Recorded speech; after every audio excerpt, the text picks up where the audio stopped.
प्रभाणा मध्योतकं दलितपापतमोवितानम्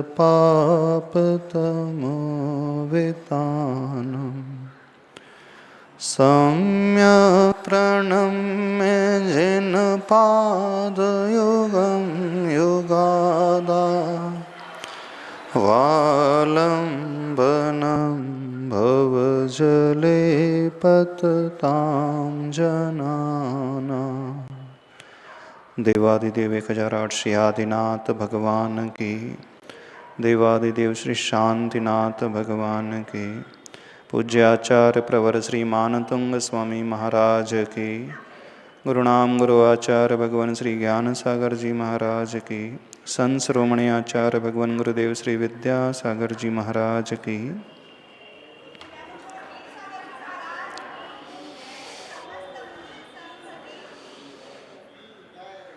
47 काव्य हो गए थे। आज यह अंतिम काव्य को लेकर के चलते हैं। आज सवेरे हमारे पास एक व्यक्ति आया, आर्किटेक्ट है, बिल्डिंग बायोलॉजिस्ट है। जर्मनी में उसने बहुत रिसर्च की है साउंड एनर्जी को लेकर के।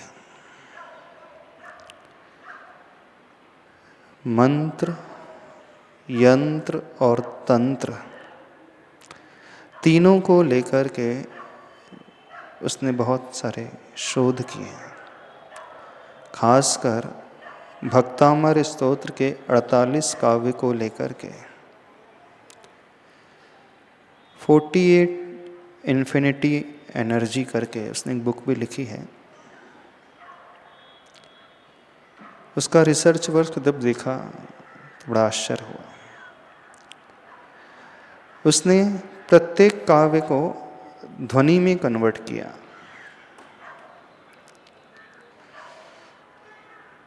सबसे बड़ी विशेषता उसने जो कही,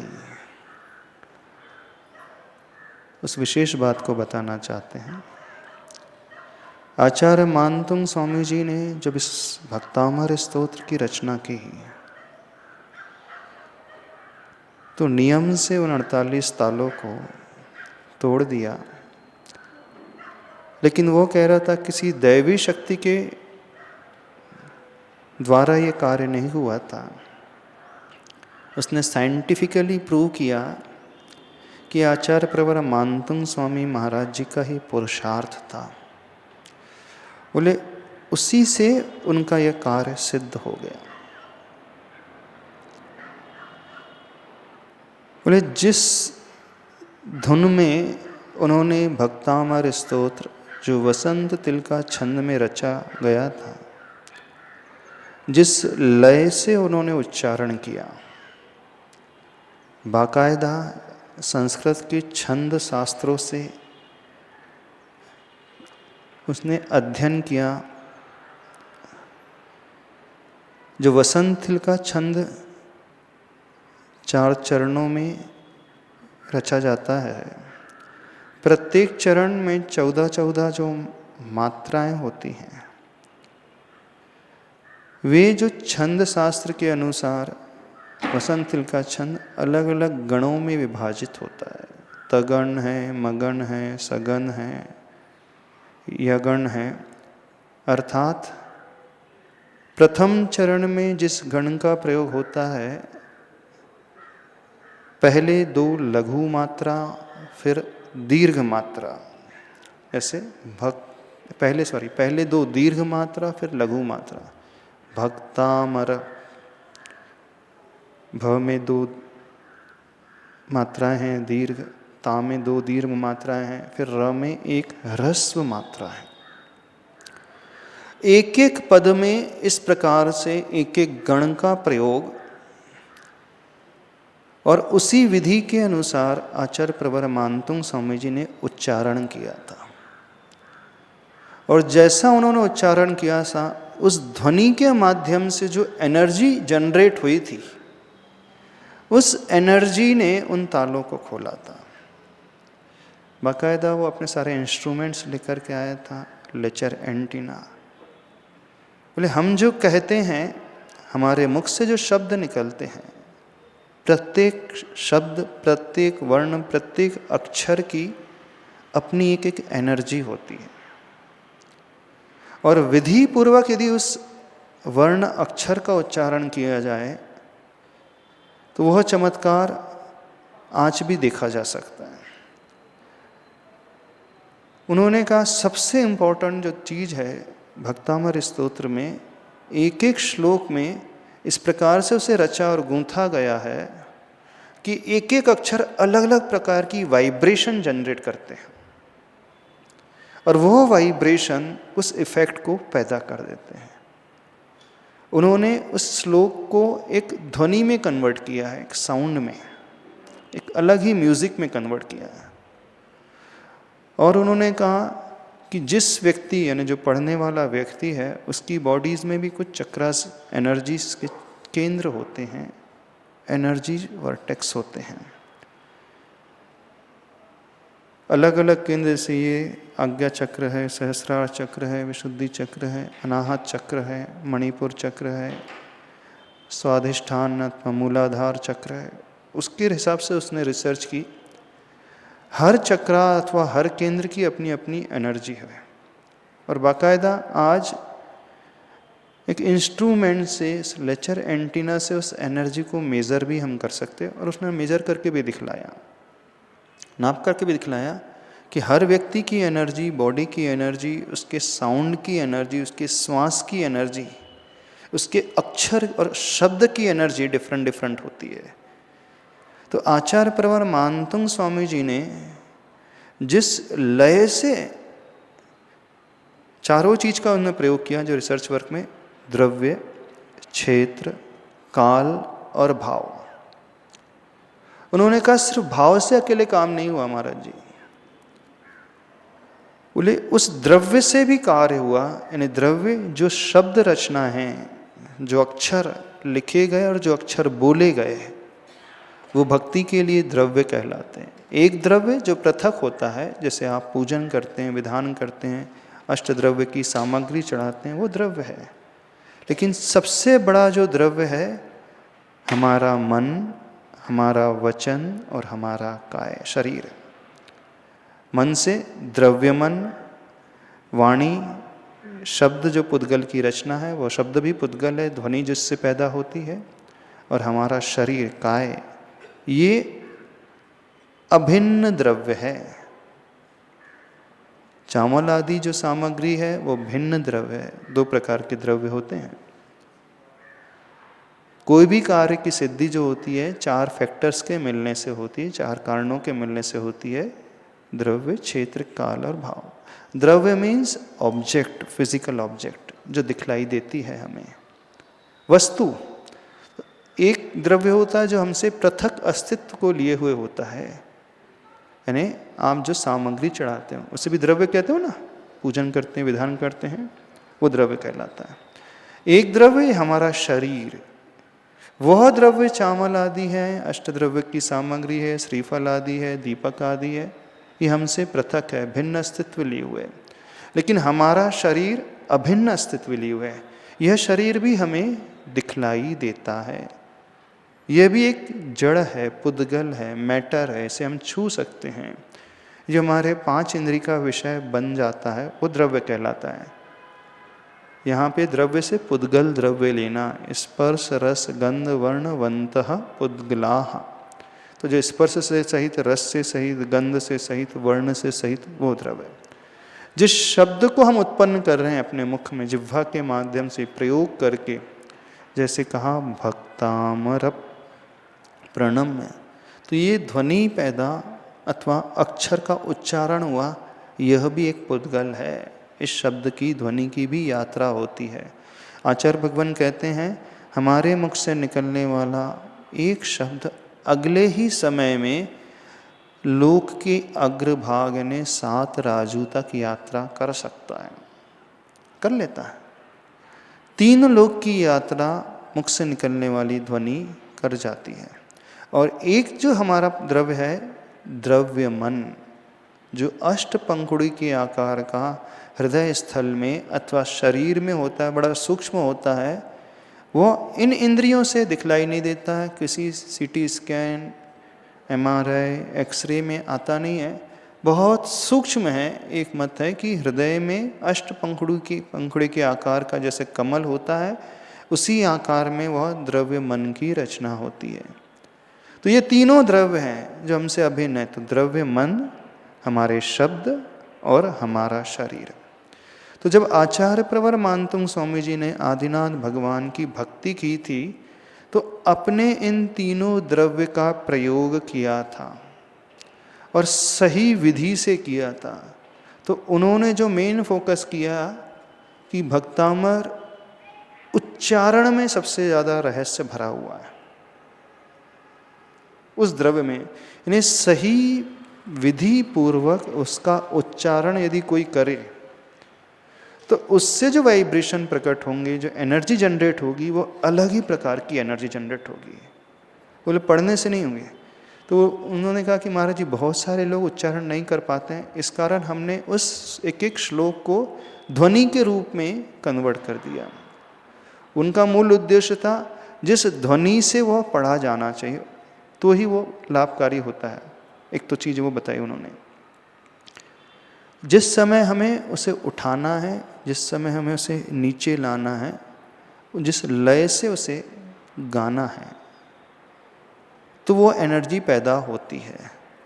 फिर रही जिस क्षेत्र में बैठ करके वो भक्ति की गई और जिस काल का प्रयोग करके वह कार्य किया गया, अलग अलग काल, अलग अलग समय में यदि उच्चारण किया जाएगा तो अलग अलग एनर्जी पैदा होगी।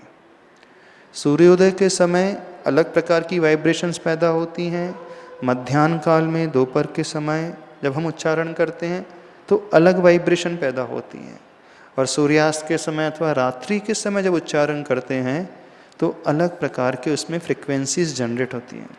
उन्होंने जो रिसर्च किया, अलग अलग फ्रिक्वेंसीज भी बताई है, एक एक श्लोक की और एक एक श्लोक में रहने वाले शब्द की क्या क्या फ्रिक्वेंसी होती है, उसे भी उन्होंने मेज़र किया उस इंस्ट्रूमेंट से।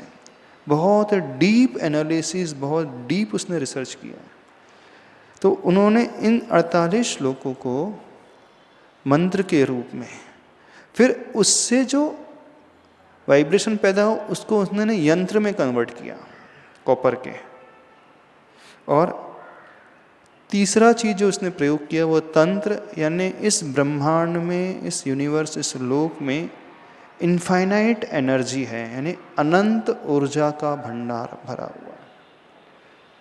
बोले उसको उन्होंने तंत्र के रूप में जोड़ने की कोशिश की। तो यंत्र, मंत्र, यंत्र और तंत्र जब तीनों यूनाइट हो जाते हैं, एकमिक रूप में हो जाते हैं, तो वह कार्य घटित हो जाता है जो आचार्य प्रवर मानतुंग स्वामी जी के जीवन में घटित हुआ था।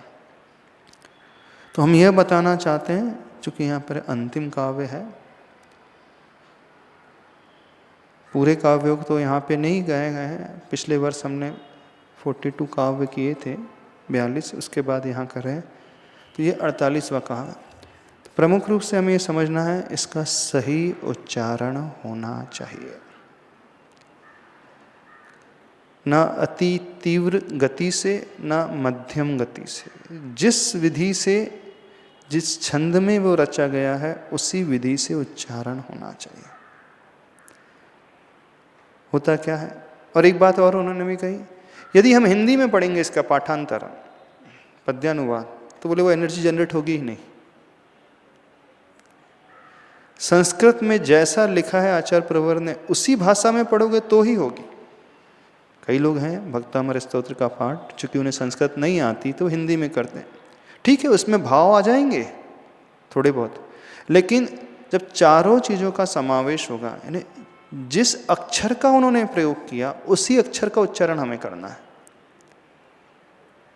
ऐसे ही नहीं अपने आप उन्होंने ऐसी कोई भी अक्षर का चुनाव कर दिया आचार्य प्रवर ने, बहुत सोच समझ करके उन्होंने एक एक वर्ण, एक एक अक्षर का प्रयोग किया। जो वर्णमाला है संस्कृत में, जिसमें 33 व्यंजन होते हैं, 14 स्वर होते हैं। हर एक व्यंजन और हर एक स्वर यानी प्रत्येक वर्ण का अपना अपना एक रूप है, उसका एक कलर है, उसकी एक शक्ति है, उसकी एक ऊर्जा है, उसका एक तत्व है।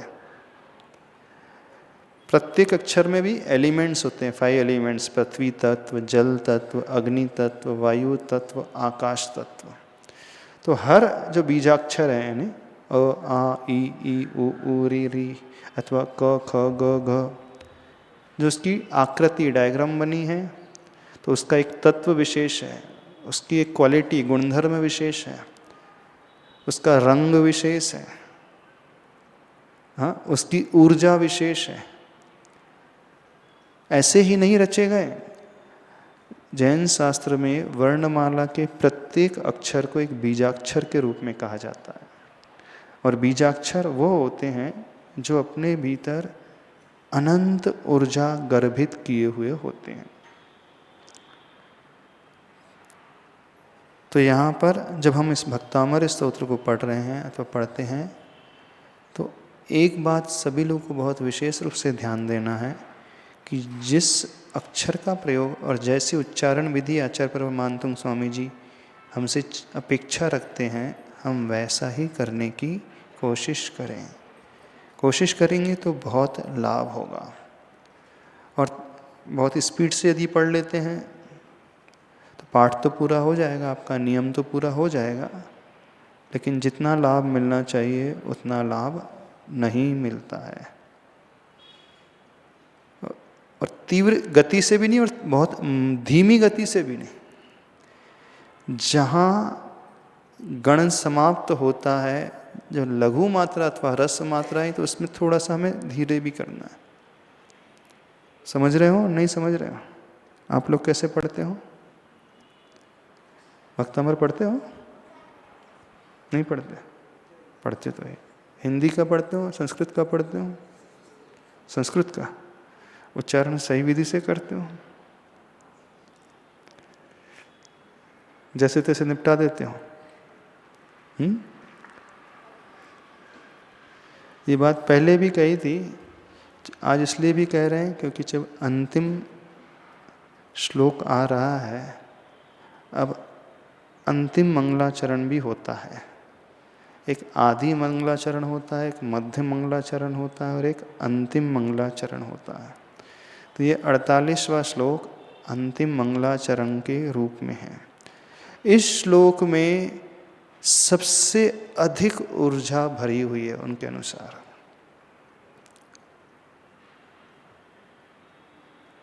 जो इनफाइनाइट एनर्जी हमारे चारों तरफ है, वो बोले इस श्लोक में जब सही विधि से पढ़ेंगे तो विश्व की सबसे जो पावरफुल एनर्जी है उसे हम अट्रैक्ट कर सकते हैं। उसी भाव को यहाँ पर आचार्य प्रवर अभिव्यक्त कर रहे हैं। सर्वप्रथम इस 48वें श्लोक का उच्चारण अपन कर लेते हैं। तो विधि के अनुसार पढ़ते तो बनता है। स्तोत्रस्रजं तव जिनेन्द्र गुणैर्निबद्धां। पढ़िए।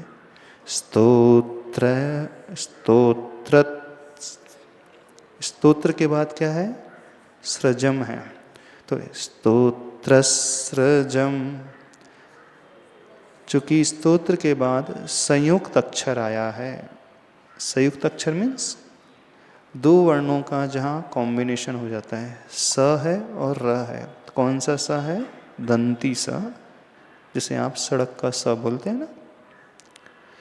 तो वो स और रकार दो मिलकर के स्र बना है ना, सृजम। तो अब इसका उच्चारण करेगा स्तोत्रस्रजम, फिर त्र की दो मात्रा होगी। स्तोत्रस्रजं तव जिनेन्द्र गुणैर्निबद्धां। बोलिए।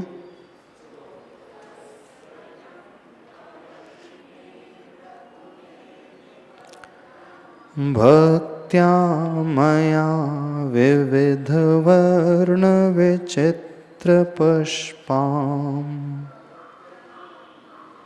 विविधवर्ण।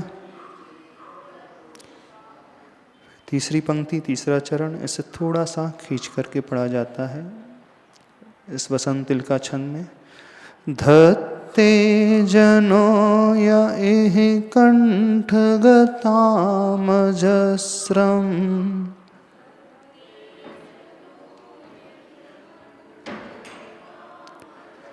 तं मानतुङ्गमवशा समुपैति लक्ष्मीः।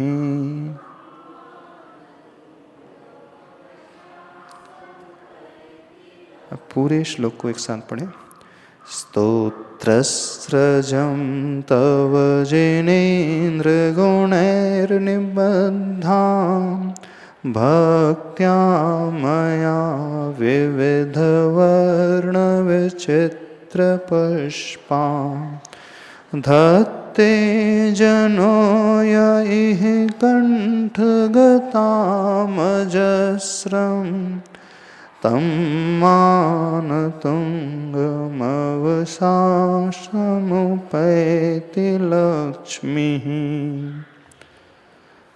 अंतिम जो चरण है उसमें 2 श और स हैं। तं मानतुङ्गमवशा समुपैति। एक तालव्य श है, मवशा अवश्य, और समुपैति में दंती स आता है। पहले बताया भी था, शक्कर का श जिसे आप कहते हैं, है ना, उसे क्या कहा जाता है? तालव्य श। उस श के उच्चारण में हल्की सी ऊष्मा पैदा होती है अथवा सीटी की ध्वनि आपको सुनाई देती है, होता है। उसमें हमारी टंग जो है, जिह्वा जो है, ऊपर के तालु को टच करती है, श, इसलिए उसका नाम है तालव्य श। जब सड़क के स का उच्चारण करते हैं तो हमारी जीभ जो है ऊपर के दांत को टच करती है, सॉरी, नीचे के, कहाँ टच करी बताइए? सड़क दांतों को टच करती है ना। सरोता क्या बोलते हैं?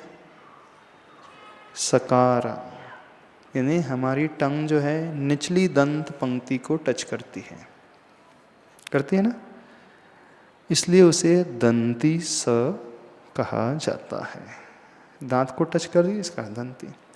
और एक श है जो मूर्धा को टच करती है, तालव्य से थोड़ा अंदर की ओर जहाँ तालु समाप्त होता है, और अपर पार्ट है हमारे अपर जॉ का, ऊपर के जबड़े का जो ऊपरी हिस्सा है, श, उसे कहा जाता है मूर्धन्य श। अब जहाँ जिस स अथवा श का प्रयोग किया है, हमारा प्रोनाउंसिएशन भी वैसा ही हो, तब वो एनर्जी उस अनुपात में, उस वाइब्रेशन में, और उसकी फ्रिक्वेंसी उतने हर्ट्ज को लेकर के होगी, अदरवाइज उसमें अंतर आ जाएगा। तो उच्चारण तो सबको शायद बनता ही होगा, अब सही बनता है कि नहीं ये आप लोग चेक कर लेना। और सही करना बड़ा आसान नहीं है, बड़ा कठिन है, क्योंकि इतने वर्ष जिसे भक्तामर का पाठ करते करते बीत गए हैं, अब वह एकदम से अपने उच्चारण को सुधारना चाहे, बदलना चाहे, तो बड़ा डिफ़िकल्ट होता है, क्योंकि जो बैठ चुका है जिह्वा में, मुख पे, वो आसानी से छूटता नहीं है। खासकर जब आप पुस्तक बंद करके, जिनवाणी बंद करके पढ़ोगे तो संभावना अधिक हो जाती है गलत उच्चारण की। आचार्य श्री हम लोगों से हमेशा कहते हैं कि बीच बीच में जिनवाणी को खोल करके पढ़ना चाहिए। इवन आचार्य श्री अभी भी 55 वर्ष हो गए उन्हें दीक्षा लिए, अभी भी जब प्रतिक्रमण आदि करते हैं तो जिनवाणी को खोल लेते हैं बीच बीच में। भले ही कंठस्थ है, याद है, लेकिन इसलिए कि हमें ये चेक करना है कि हम कहीं स्लिप तो नहीं कर रहे, गलत तो उच्चारण नहीं कर रहे। क्योंकि क्या होता है, जब कोई भी पाठ याद हो जाता है, स्तुति स्तोत्र कंठस्थ हो जाता है, एक तो इसकी स्पीड बहुत बढ़ जाती है ना। जो पहले पैसेंजर ट्रेन रहती है, फिर वो शताब्दी हो जाती है। शुरुआत में वो पैसेंजर रहती है, फिर एक्सप्रेस होती है, फिर वो शताब्दी में कन्वर्ट हो जाती है। तो बोले पैसेंजर भी नहीं होना है और जेट स्पीड से भी नहीं पढ़ना है।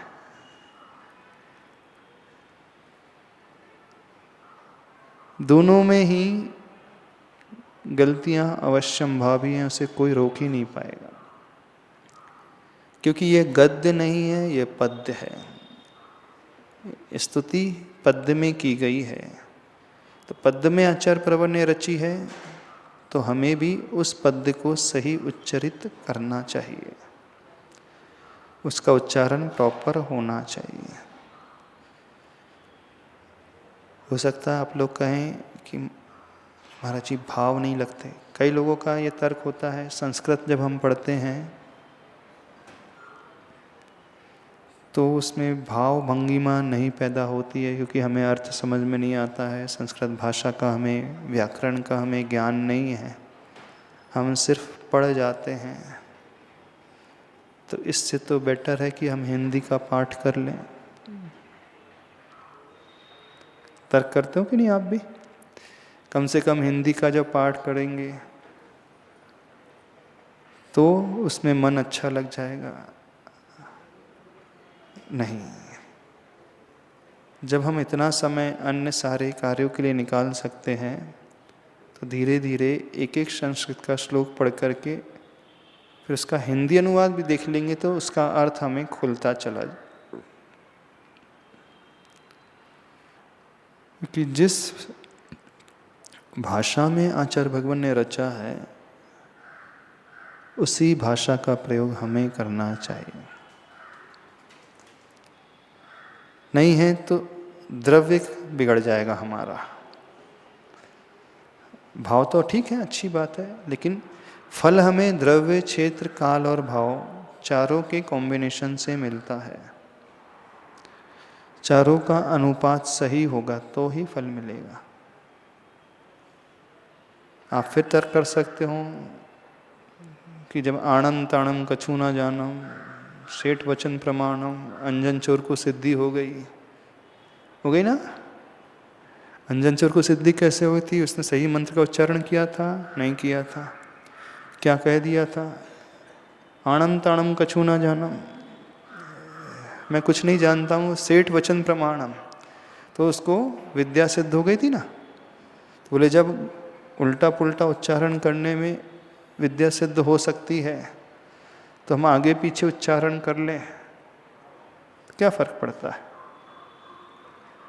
मेन तो भाव है। हाँ, बिल्कुल सत्य है। अंजन चोर को उस समय ज्ञान था ही नहीं। यदि जिसकी बुद्धि कम है, जिसका ज्ञान कम है, जिसका क्षयोपशम न हो, यदि वो उल्टा पुल्टा पढ़ लेगा, स को श पढ़ जाएगा, ह्रस्व को दीर्घ पढ़ जाएगा, अथवा कुछ लोप कर जाएगा, कुछ खा जाएगा अक्षर, तो उसे सिद्ध हो जाएगा। लेकिन जिसका क्षयोपशम है अन्य क्षेत्रों में, अन्य सब्जेक्ट, अन्य विषयों में, तो उससे कोई सिद्ध नहीं होगा। जब आप अपनी बुद्धि का प्रयोग अन्य लैंग्वेज सीखने में अच्छे से कर सकते हो, कंप्यूटर लैंग्वेज सीखने में कर सकते हो, मोबाइल की टेक्नोलॉजी को जानने में कर सकते हो, बिजनेस में कर सकते हो, ड्राइविंग में अपने स्किल्स का प्रयोग कर सकते हो, तो इसका मतलब है आपके भीतर वो कौशल मौजूद है, लेकिन प्रमाद और आलस्य के कारण आप उसका उपयोग यहाँ पे भक्ति आदि करते समय नहीं कर रहे तो सिद्ध नहीं होगा, क्योंकि इसमें ये प्रमाद माना जाएगा, इसमें यह उत्साह की उमंग की कमी मानी जाएगी, इसमें विनय की कमी मानी जाएगी, इसमें ज्ञानाचार के अंग शब्दाचार की कमी मानी जाएगी। जब हमने भक्तामृत शुरू किया था तो इस विषय को रखा था, बहुत डिटेल में रखा था। बहुत सारे वीडियोस आप सुन सकते हैं शुरू से लेकर के एक एक श्लोक के अर्थ को। भूमिका बनाने के पूर्व, यानी शुरू करने के पूर्व हमने ये विषय रखा था कि किसी भी प्रकार की भक्ति स्वाध्याय जो है, जैसे सम्यक दर्शन के 8 अंग होते हैं, ऐसे ही सम्यक ज्ञान के 8 अंग होते हैं। तो 8 अंगों से सहित होकर के ही हमें ये भक्ति करना है। सम्यक ज्ञान के 8 अंग कौन से होते हैं? शब्दाचार, अर्थाचार, उभयाचार, विनयाचार, उपधानाचार, बहुमानाचार, अनन्यवाचार। सुने हैं आपने? नहीं सुने? थोड़ा सा रिकॉल कर लेते हैं, नहीं तो आप पहले के वीडियो सुन लेना। 48वां काम है, लेकिन 100 से ज़्यादा वीडियो में हमने पूरा भक्तामृत एक्सप्लेन किया है। तो शुरू के 8-10 काव्य में सिर्फ हमने प्रॉपर विधि समझाई है, उच्चारण करने की विधि। तो डिटेल में आप शुरू के वीडियो में जाओगे तो आपको मिल जाएगा। तो यहाँ पर यदि आपका कौशल, आपका क्षयक्षम, आपकी बुद्धि अन्य भाषाओं में, अन्य टेक्नोलॉजी में, अन्य बिजनेस में बहुत तीव्र है, इसका अर्थ है कि आप बुद्धि से बहुत मजबूत हों। जब दूसरे क्षेत्र में आप जब बुद्धि का प्रयोग कर सकते हो, तो इस क्षेत्र में सिर्फ यह बहाना देख कर कि संस्कृत लैंग्वेज में लिखा, हमें तो संस्कृत आती नहीं है, इस कारण हम तो हिंदी का पाठ कर लें अथवा उल्टा पुल्टा थोड़ा आगे पीछे भी कर ले तो हमारे लिए चल जाएगा, तो आपके लिए यह सिद्ध नहीं होगा। ये उनके लिए सिद्ध हो जाएगा जिनका बुद्धि का क्षयक्षम ही कमजोर है, वो टूटा फूटा भी पढ़ेंगे तो सिद्ध हो जाएगा। क्यों सिद्ध नहीं होगा? इसलिए सिद्ध नहीं होगा क्योंकि आपका जो विनय का और बहुमान का भाव है यहाँ पर नहीं आ पा रहा है। मात्र द्रव्य ही नहीं, भाव भी आना चाहिए। जैसे पहले कहा, द्रव्य, क्षेत्र, काल और भाव। ठीक है, द्रव्य का उच्चारण है, लेकिन भाव कैसे आएगा? भाव आता है जब प्रॉपर बहुमान, जितना बहुमान दिया जाना चाहिए, आंतरिक रूप से जितनी विनय की जाना चाहिए, जब वैसी विनय करेंगे, बहुमान देंगे, हमारे मन में ये भाव होगा कि ये जो कृति है आचार्य प्रवर मानतुंग स्वामी जी महाराज की है, जिन्होंने पूरा जीवन समर्पित कर लिया प्रभु की भक्ति के लिए, और हम थोड़ा सा समय नहीं निकाल पा रहे उससे सीखने के लिए, सही उच्चारण की विधि को समझने के लिए, तो ये बहुमान की कमी आ जाएगी। और शब्दाचार अंग की भी कमी मानी जाएगी। शब्दाचार वो कहलाता है सही शब्द का उच्चारण, अर्थाचार सही जो अर्थ है वो निकालना, और उभयाचार अर्थ भी सही हो और शब्द का उच्चारण भी सही हो। कुछ लोग होते हैं अर्थ सही निकाल लेते हैं लेकिन उनका उच्चारण सही नहीं होता। कुछ लोग होते हैं उच्चारण सही करते हैं लेकिन अर्थ नहीं निकालते हैं। लेकिन यहाँ आचार्य करेंगे नहीं, अर्थ भी निकालना है, उच्चारण भी करना है, और दोनों होना चाहिए। तो ये 3 अंग माने जाते हैं। और विनय और बहुमान, अनिन्नव आचार यानी छिपाना नहीं। किसी से यह नहीं छिपाना हमें ज्ञान कहाँ से मिल रहा है। उपधानाचार, इसके प्रति हम कितने संकल्पित हैं। और एक होता है 8वां अंग कालाचार, किस काल में हम पढ़ रहे हैं, जिस काल में पढ़ने के लिए कहा जाएगा। तो एक बात और भी हमने कही थी, यदि आप भक्ति करते ही हों तो एक टाइम पीरियड फिक्स कर लो, पर्टिकुलर उसी टाइम पे प्रतिदिन करोगे तो विशुद्धि कई गुना बढ़ेगी। ऐसा नहीं आज सवेरे कर लिया, कल दोपहर को कर लिया, फिर शाम को कर लिया, आज बिजी थे तो थोड़ा सा 1 घंटे डिले कर लिया। नहीं, यदि हम 1 घंटे आगे पीछे कर रहे हैं, इसका मतलब है कि हमारी प्रायोरिटी बदल गई है ना। प्रायोरिटी हमने दूसरे कार्य के लिए पहले दे दी है, इसके लिए हमने 2nd, 3rd, 4th, 5th number पे पहुंचा दी है। काल का उल्लंघन हो रहा है, मतलब मन में, माइंड में प्रायोरिटी का उल्लंघन हो रहा है। प्रमुखता जो होनी चाहिए वो नहीं दी जा रही है। तो सिद्धि जो होती है हमारी मन की प्रायोरिटी पर भी डिपेंड करती है, हम कितना उसे मुख्य प्रमुख स्थान देते हैं। बहुत सारे लोग बड़े फॉर्मल होकर के औपचारिकता निभाते हुए पढ़ते चले जाते हैं। तो हमें फॉर्मेलिटीज़ नहीं करना है, औपचारिकता नहीं निभाना है, नियम ले लिया इस कारण नहीं पढ़ना है। आप लोग क्यों रोज पाठ करते हो? क्योंकि हमने महाराज जी से नियम लिया है, रोज भक्तमर का पाठ करेंगे, इस कारण पढ़ रहे हैं। अथवा भगवान के सामने, आदिनाथ भगवान के सामने नियम ले लिया है, इस कारण हम पाठ कर रहे हैं। अथवा कहा गया है कि भगवान की भक्ति करना चाहिए, इस कारण नहीं। आनंद और उल्लास का भाव अंदर आना चाहिए। हम नियम निभाने के लिए पाठ नहीं कर रहे, हमें इसे पढ़ने से आनंद पैदा होता है, हमारा उत्साह कई गुना बढ़ जाता है, इसलिए हम पढ़ रहे हैं।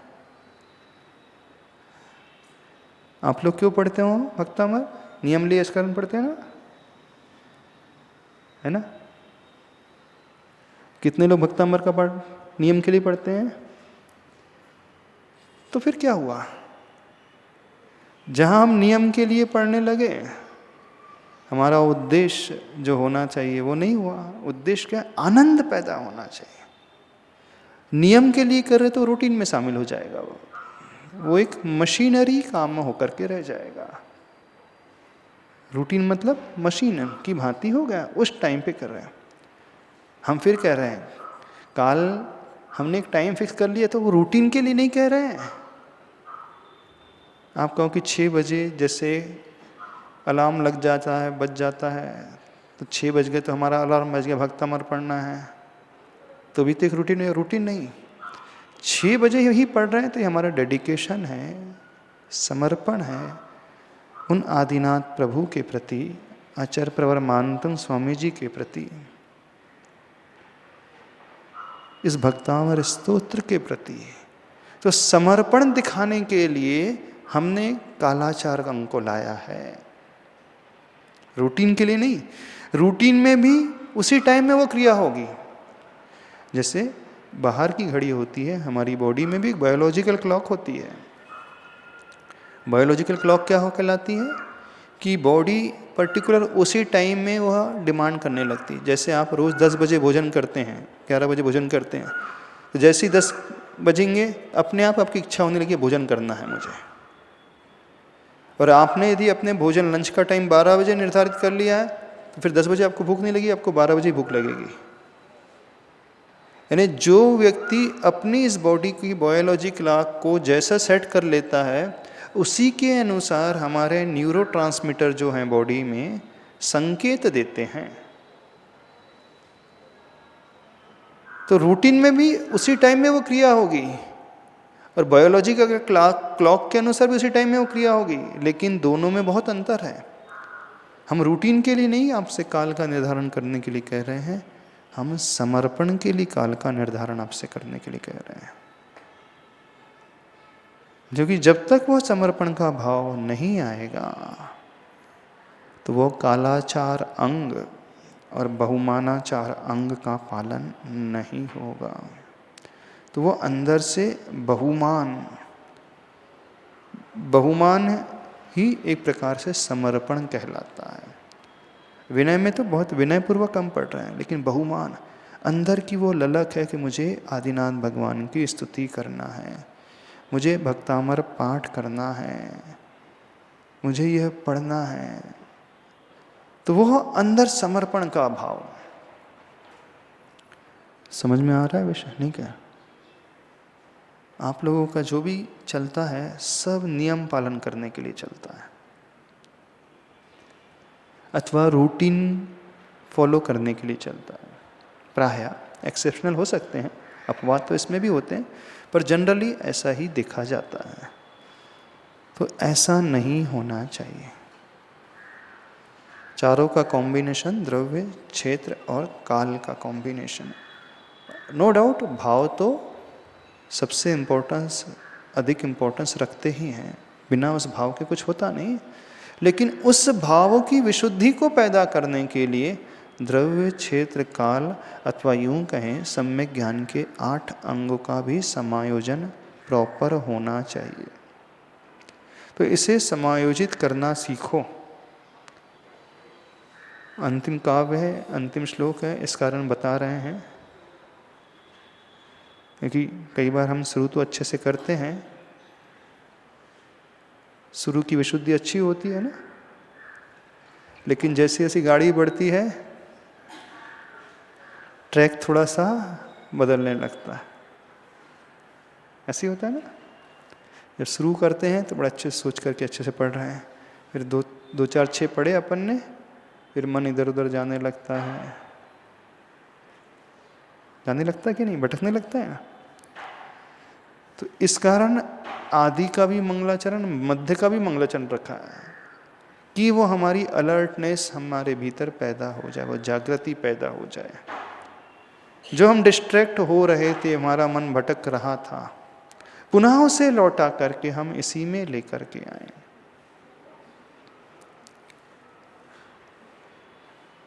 क्या समझ में आ रहा है? अब थोड़ा अपने अपने भीतर झांक करके देखो कैसा पाठ चल रहा है भक्तामृत स्तोत्र का। कैसा चल रहा है? रूटीन की भांति?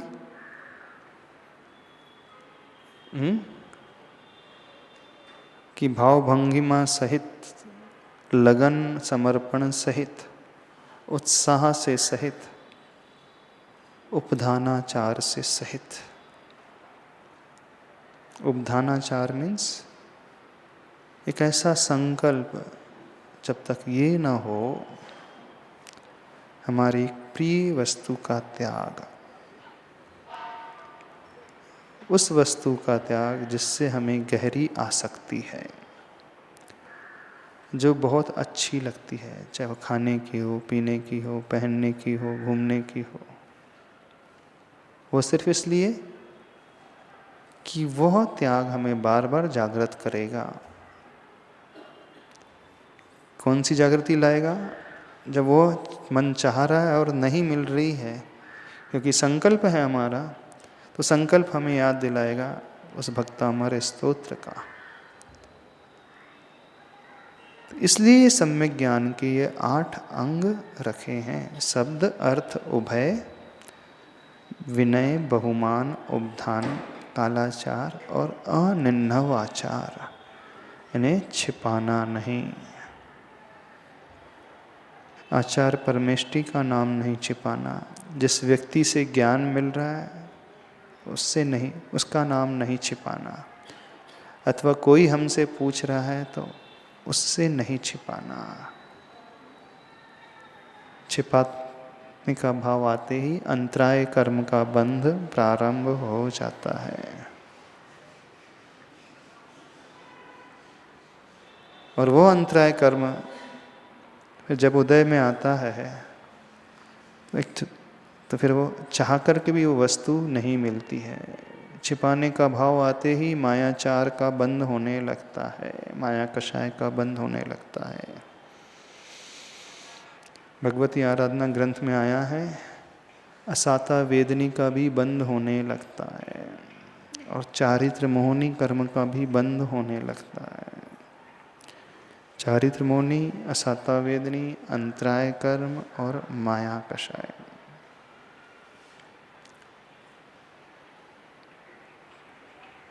क्या समझ रहे हो? तो सही विधि होनी चाहिए। जैसी विधि आचार्य भगवान बता रहे हैं वह विधि होना चाहिए। तब कहीं जाकर के भक्तामर स्तोत्र की वह सफलता हमें मिलेगी।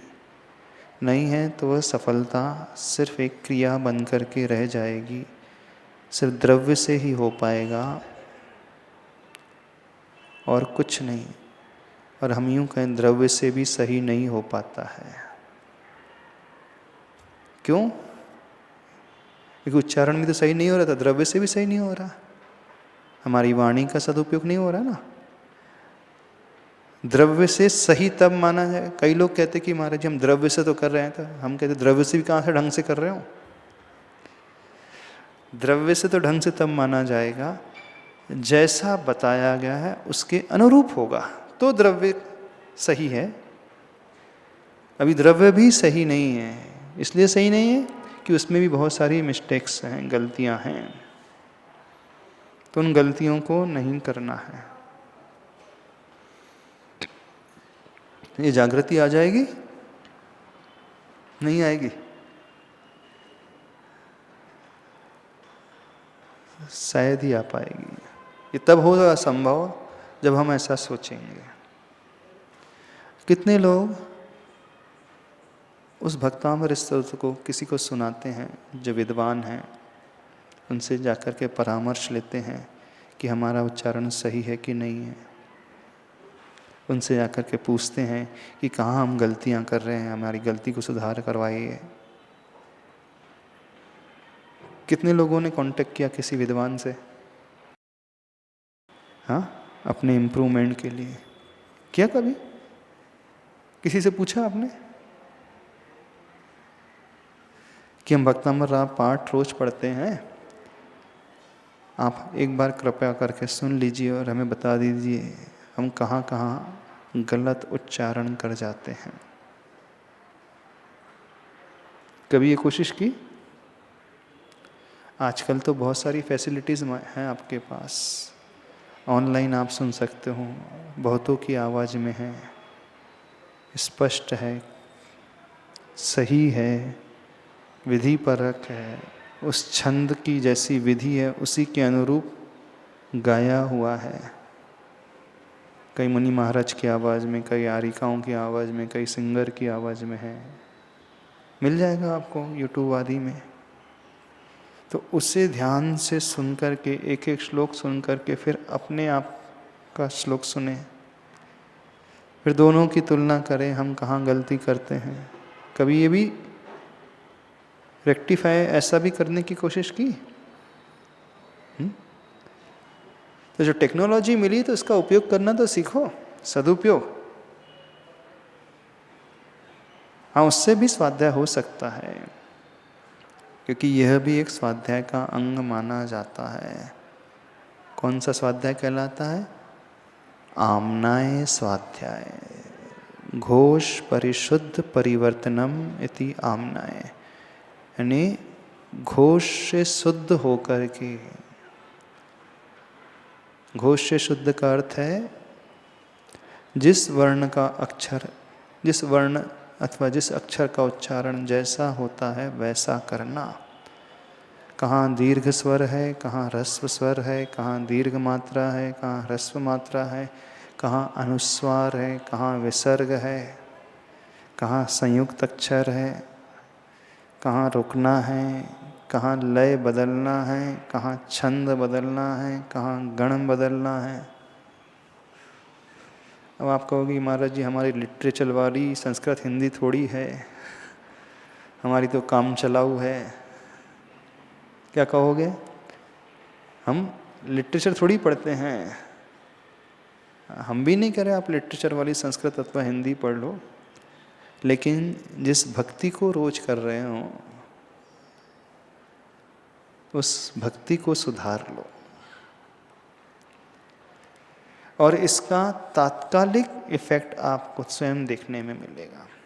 एक कर्म सिद्धांत के हिसाब से इसका जो प्रभाव है, शुभ कर्म का बंद होना, आगामी समय में उस कर्म का फल मिलना, ये तो बाद की बात है।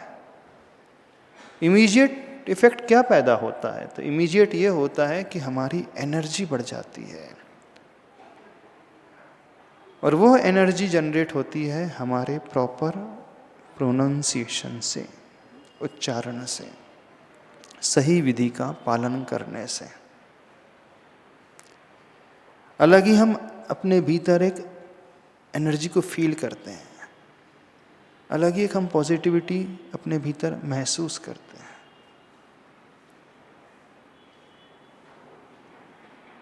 इसका तात्कालिक तुरंत जो प्रभाव होता है, यदि हमारा मन अप्रशस्त भी रहता है तो इस भक्ति के पढ़ने के बाद मन बड़ा प्रसन्न हो जाता है, प्रशस्त हो जाता है। कर्म सिद्धांत के अनुसार नहीं कह रहा है अभी। कुछ लोग बोलते हैं ना, इसका फल किसने देखा कि कब मिलेगा। तो जैसे आचार्य मानतुंग स्वामी जी को फल तुरंत मिला था, तो उसमें बहुत बड़ा, सबसे बड़ा योगदान जो जिस व्यक्ति ने रिसर्च किया था उसके अनुसार तो सिर्फ बोलने से ही मिल गया था। भाव तो था ही, लेकिन सही एनर्जी के माध्यम से वो ताले खुले थे। उसने बड़ी डीप स्टडी की है, बड़ी गहरी स्टडी, यहाँ तक कि हर श्लोक के साथ उसने एक बीजाक्षर जोड़ा है, उसके अनुसार उसने वो यंत्र बनाया है। बीजाक्षर की एक अलग एनर्जी है, और एक मंत्र और रिद्धि वाला मंत्र ऐसे ही नहीं है। अब भाव तो है ही, नो डाउट, उसमें कोई संदेह नहीं है, भाव को नकारा नहीं जा रहा है। भाव का अर्थ है वो अंदर की विशुद्धि, वो अंदर का उस प्रकार का परिणाम। तो जब इन चारों का कॉम्बिनेशन मिलेगा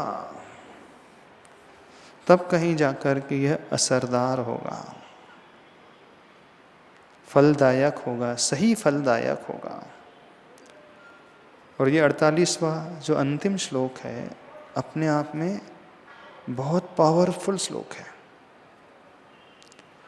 इस यूनिवर्स की जो पूरी इनफाइनाइट एनर्जी है, उस एनर्जी को हम अटैक कर सकते हैं श्लोक के उच्चारण मात्र से, क्योंकि आचार्य भगवान ने भाव भी कुछ इस प्रकार के संयोजित किए उसमें। अभी तक के जो 47 श्लोक हैं, हम उसमें देख करके आए कि उसमें आचार्य भगवान ने बताया है कि इस श्लोक को पढ़ने से ये वाला भय दूर हो जाता है, लेकिन इस श्लोक में तो समस्त भक्तामर का एक्सट्रैक्ट है, पूरा सार है। एक्सट्रैक्ट यानी सार वो कहलाता है, समझते सार किसे कहते हैं? जैसे दूध का सार क्या होता है? घी। जिससे आप बोलते हैं ना सत निकल गया है, एसेंस आ जाता है किसी चीज का, तो क्या एसेंस है? उसका सार ही है ना। दूध की क्वांटिटी बहुत ज़्यादा होती है, लेकिन सार की क्वांटिटी, एक्सट्रैक्ट की क्वांटिटी बहुत कम होती है।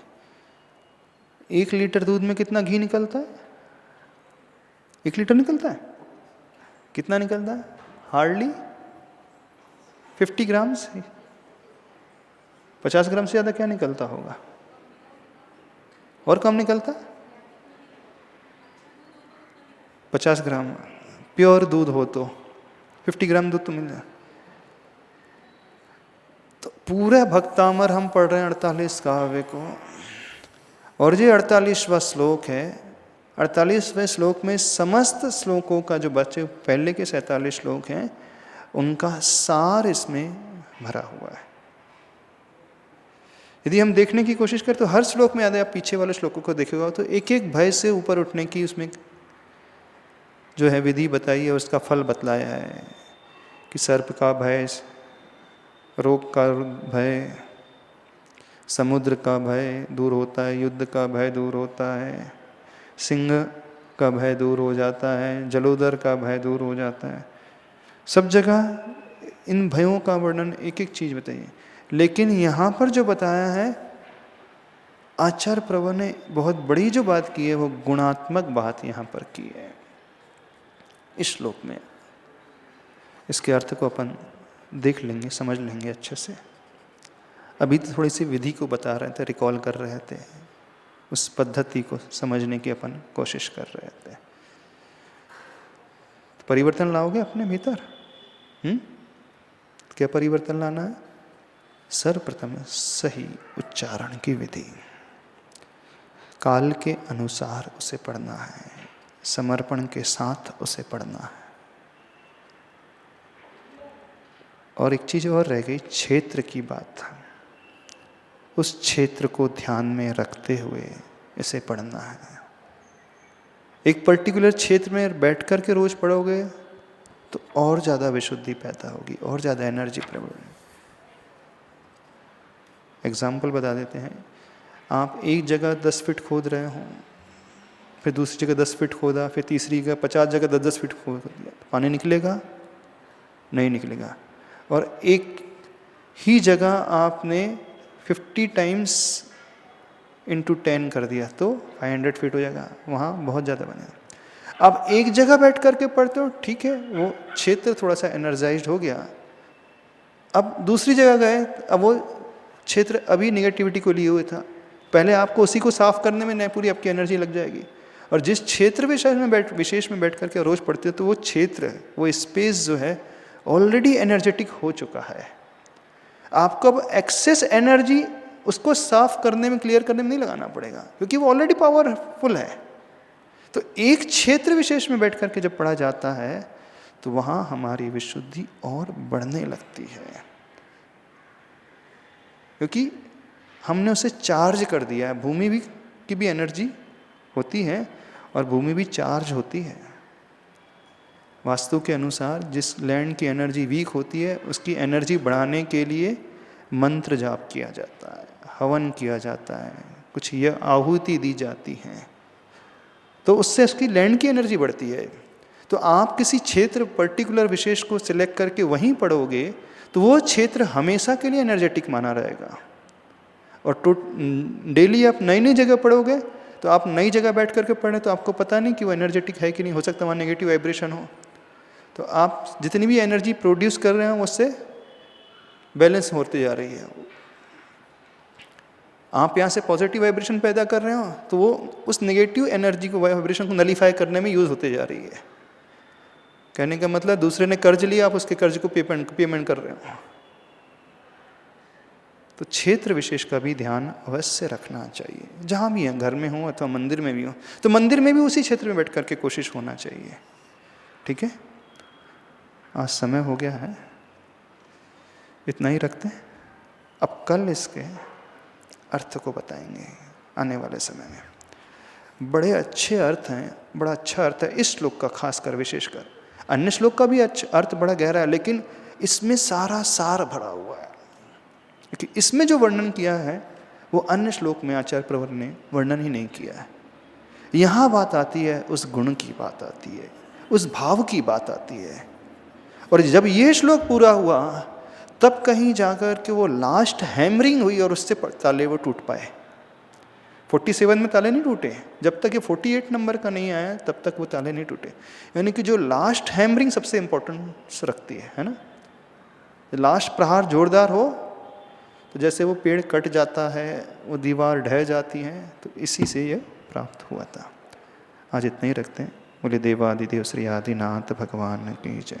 आचार्य प्रवर श्री मानतुंग स्वामी महाराज की जय।